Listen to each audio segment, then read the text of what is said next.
Hello and a very warm welcome to a brand new edition of To The Point with me, Frank Pereira, on Rajya Sabha Television. The Civil Aviation Ministry has been in the eye of a storm over the last 30 days or so. We've seen several controversies associated with the Civil Aviation Ministry, and the Civil Aviation Ministry has come out and clarified some of those controversies as well and what was behind it.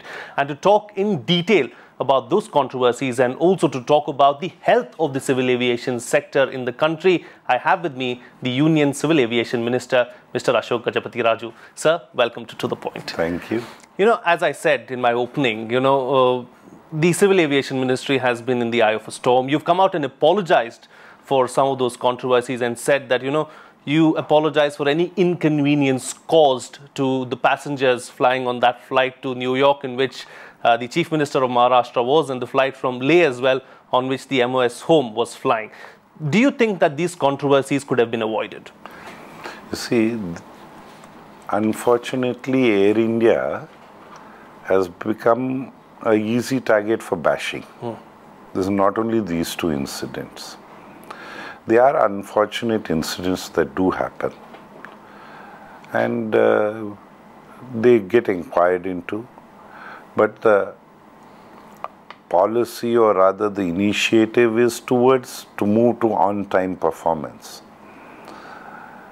All airlines world over compete on that, and they try to keep to the online performance, the time given in their schedules, because passengers are more time conscious these days, and airlines are no longer elitist.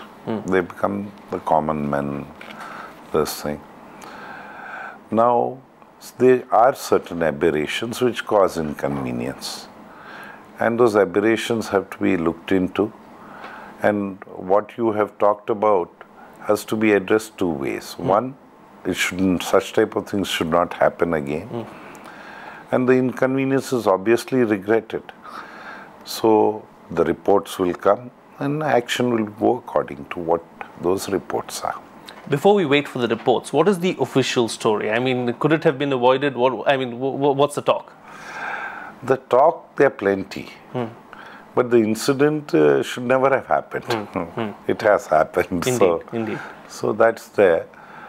Now, on-time performance is important, because if an airline can't perform according to its schedules, its costs go up. Indeed. And Air India should not be having its costs going up. But Air India has had good things and a few bad things. The bad things really get the publicity. The good things are weighted down. So that's one thing. Why do you think that happens? Why is you said Air India is a soft target. Why do you think it is a soft target? Because nobody kind of protects it in that sense. You see, isn't it the job of the Civil Aviation Ministry to protect it then? An airline has to protect itself. You see, a civil aviation is not expected to sit on only one airline. Though the public sector is owned by the government, it is essentially an airline. Now, delays can occur, and they do occur worldwide, for a lot of reasons. Weather is one, technical reasons are there. But delays should be far and not frequent.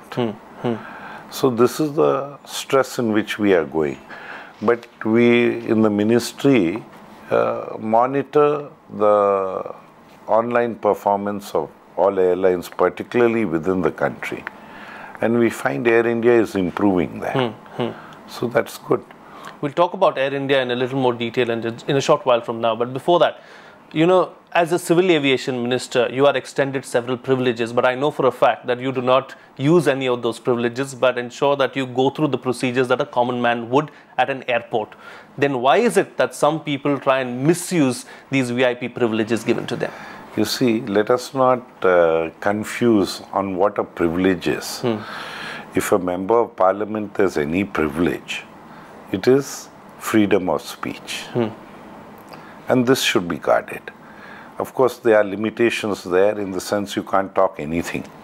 It's regulated by the speaker or the chairman of the Rajya Sabha, as the case may be. But if a member was called on, say, defamation for what he said in the house, then that brings a pressure. So that way, that's a privilege. The rest of it is basically courtesies. When members of parliament are bashed up in the press for getting a cup of tea or a chair in a lounge, I think that's not a privilege because it's a courtesy. And in India being a large country, and members of parliament do become frequent flyers. So whatever a frequent flyer gets, generally a member of parliament gets. So I had been asking the press to tell me what is it that a MP gets, which a frequent flyer does not get. So they have not been able to come up with anything. They say a seat in a lounge or a cup of tea. I would think a cup of tea or a seat in a lounge is basically courtesies. Is it difficult to avoid some of these courtesies that are extended to maybe, you know, the Chief Minister of Maharashtra now is a big man. It's difficult to avoid certain courtesies. Is it difficult? Do you face such problems? You see, basically airlines have become hospitality industry. It was once upon a time an elitist thing, but it's basically a hospitality type of an industry. So I think courtesies too are important for any airline. Even if you see the low-cost carriers, they are also courteous. Everybody is courteous. In fact, the complaints we get is of rude behavior. Rudeness should not be there. It's just in the case of Air India, it's highlighted a little more, is what you're saying. Air India, I don't know. Now, in a way, if you look at, there is a little indiscipline in Air India. So, a lot more bashing goes on Air India than it goes on the other airlines. Like wherever there's food, there are rats. There has been an incident of a flight being grounded because of rats on it a few months ago. There's a rat wherever there's food, there'll be rats. And airlines are no exception. So when a rat is sighted on Air India, it becomes headlines. And if it's sighted in another airline, the staff also won't talk about it. They will correct it. They will try to see these rodents are thrown off the aircraft or boarded, this thing. But Air India is a little different. It's a culture which I think Air India, people with Air India, when they get to work as a team, they have delivered. Like a Yemen crisis, so many things we have gone through in this 1 year itself. But it is not always that they are able to work as a cohesive team. And that's, I think, what it is all about. But do you think there is, you know, a VIP Raj kind of culture in India when it comes to certain high-end influential people? You see, in India, I think there is a problem in the sense, if you are able to generate discomfort for others and get away with it, you are a big man. And this cuts across all political parties and it cuts across all activity. But I would feel that a big person has to exhibit an internal discipline of being concerned. They should come from within, is what you're saying. So I guess that has to happen. Let's talk about Air India now. You know, we all know that Air India has been bleeding for a while now. How long is the government of India going to carry the burden of Air India on its shoulders? You see, Air India is a nice airline. It has to get its books right. Now, delaying an aircraft, say, adds to cost. So, wherever they need to get out of it, they should have strategies which will bring down costs. Because it's a competitive world and they need to compete. It's a good airline. Government has given it a turnaround plan, a financial reconstruction plan. They need to stick with it. They need to work as a team and come out of it. We wish them well because it's in the country's interest that they survive. Indeed, it is in the country's interest that they survive. And like you mentioned, Air India is a very nice airline, and we've all flown Air India, and we know how good the services can be. But I asked this question last time when I met you as well, and I'm going to ask you again. Are you considering privatization of Air India? You see, the question is, with these bad books that they have, it's very difficult that it's difficult to think that a private person will come and take the burden straight away. But it needs to pull up its socks and work it. That's important. That we have to keep at it. So the onus is on Air India then, you're saying? Definitely. They are the front. They are the airline. They have to survive. They have to serve the Indian people. There are social obligations on Air India. In fact, if you look at our route dispersal guidelines, Category 1, 10%, all airlines, public sector and private sector, they have to fly the Category 2 and Category 3 areas. While all, because it's mandated, so 10%, they all go according to the mandated thing. Air India does 23, 24%. So Air India's connectivity within India is something. And that has to be kept up. Indeed. It has an economic impact on the country. Sure. So we need to keep it going. It does, and it's good to know that the government is keeping it going. But let's talk about another airline now, an airline that almost went under at the end of last year, SpiceJet, and still not doing extremely well, because I read a report in the Hindu this morning a report which said 5% of the rostered flights for SpiceJet, in fact, have been cancelled over a period of 11 months. So has the airline really recovered or not? You see, your service disruptions are the worst thing, because any passenger buying a ticket to get onto an airline, and he is not able to do that, or the airline is just non-existent, that's wrong. That's the worst scenario. But when you look at SpiceJet, they have taken a very big challenge. When it went through turbulent weather, we kind of did like a toddler. You do some light hand-holding, and then the toddler walks away after that. Right? Grows up to be a big man. So that type of thing. So we did a little hand-holding at that time. We are happy that it didn't crash, because had it crashed at that time, like Kingfisher, we lost. The country lost at an earlier date. We would have, the immediate impact would have been 5,000 jobs gone, those directly involved. And the indirect impact of it would have been much, much more. So that way it has survived. It is serving the Indian skies. It has to get its books right. That we can't really help them from government. But we wish them well. Okay. So the toddler is now an adolescent. We hope it will grow into a strong man to serve the Indian skies. All right. On that note, we'll slip into a short break, but we'll continue talking with the Civil Aviation Minister on the other side. Stay tuned. We'll be right back.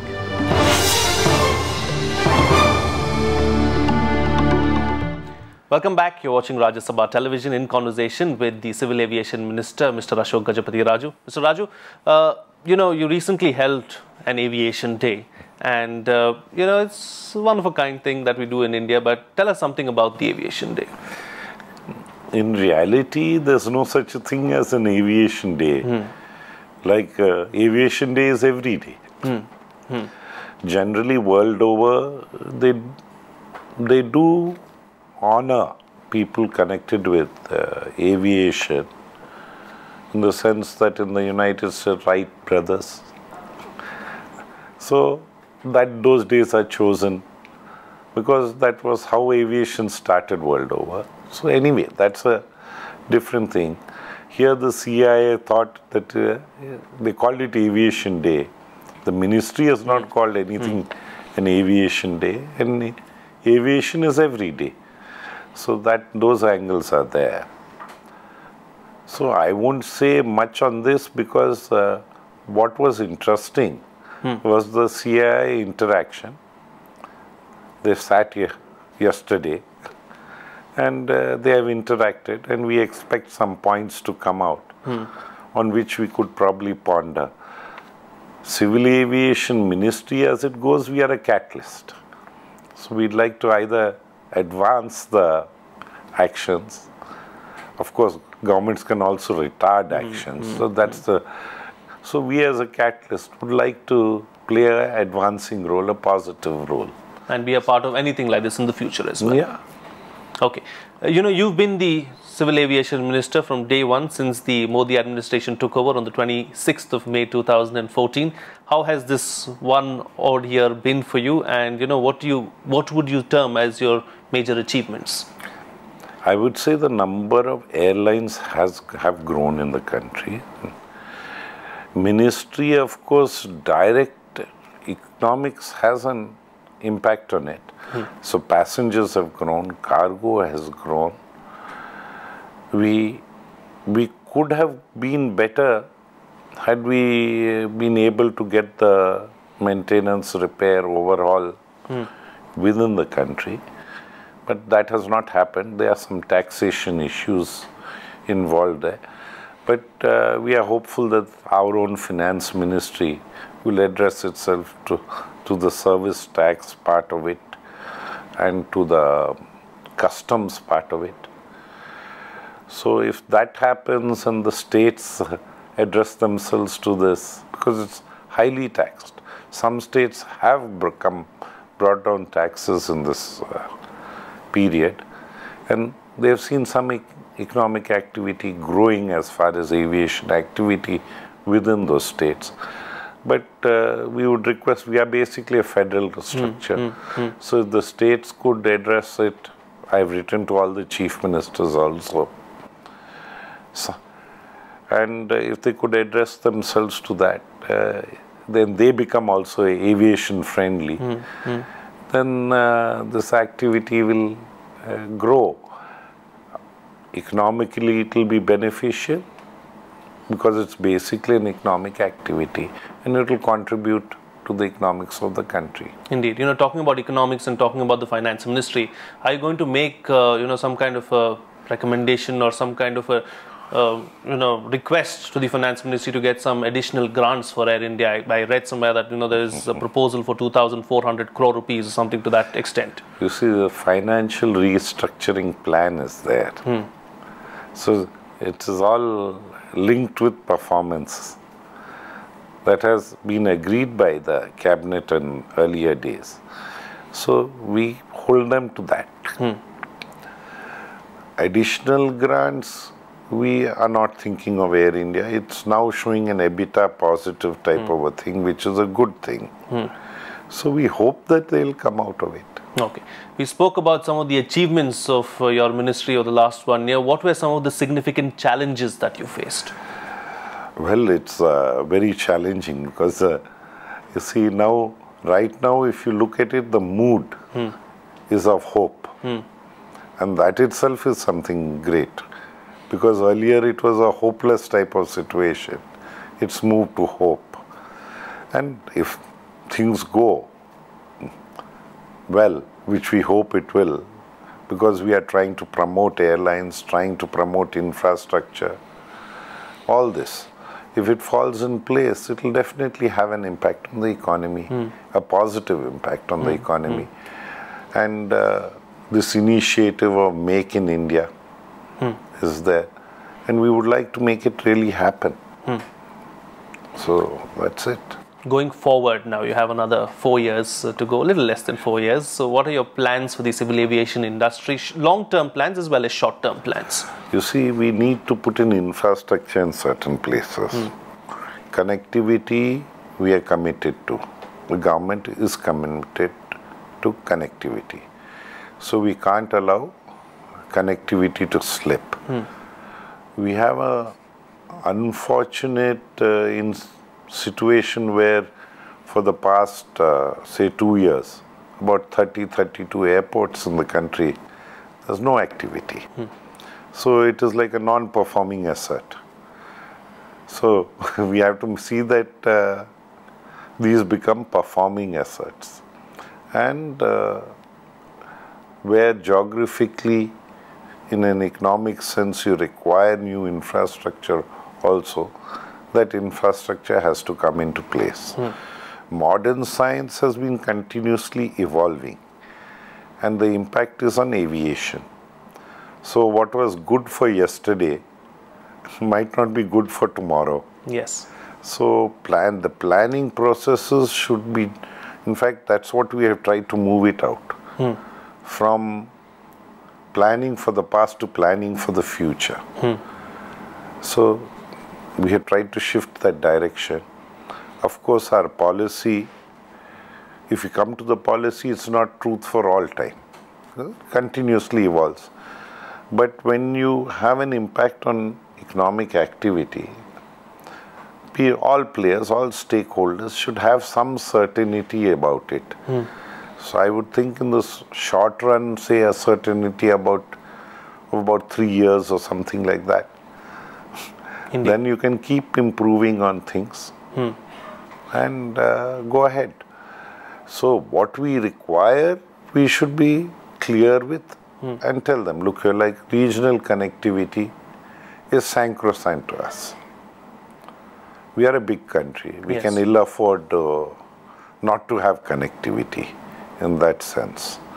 So our stress will be on things like that. Of course, we want our economic activity to make money. No one who comes here is planning a loss. If they get a loss, it's inadvertent. Yes. It's not charity that one is planning here. So we have to be clear with them. This is what we want. This is what we would like you to do. And new airlines have come in. Indeed. Talking about new airlines, we saw 2 new airlines in the last 1 year. That was AirAsia India as well as Vistara. Are there any more new airlines in the pipeline? Sure. They are. Why pipeline? They're already flying. You have Air Pegasus, which is based in Bangalore. Yes. It's doing about 3-4 states there. Then just day before yesterday, Turbojet, TrueJet, they've also started. They've all started with this ATRs. And ATRs are nice because they will connect these unconnected airports. Yes. So, The regional connectivity that you've been talking about and how it is sacrosanct, you said. And Air India has also leased out a few of these propeller aircraft. So I think the connectivity is going up. So the future looks bright for the aviation industry is what you're saying. Looks bright in the sense more passengers are using airlines. So that's good news. Okay. Let's talk about something else. You recently launched the, the satellites navigation system, Gagan. Why don't you tell us something about it? Gagan has more uses than aviation itself. But for aviation, it's a very few countries in the world that have a satellite navigation system. I think about 4 of them. And India has reached that level. So that way it helps in navigation, and it helps us cutting fuel costs, and probably contribution of CO2 gases will also come down. So in that sense. And besides aviation, it also has a lot of other uses. So our scientists have done well. On the aviation sector, it has just been certified. A few days back, it was certified by the DGCA. So now our airlines can start using that facility. So it's good. Okay, it's good and it's great to have you on the program, Mr. Raju. Thank you so much. It was a pleasure having you on To The Point once again. And we hope to see you again soon, and all the very best with whatever it is that you're doing. Thank you, and I hope we'll meet again for all the right reasons. So, thank you. Well, on that note, I'll call it a wrap. Thank you so much for watching. See you again next time. Bye-bye.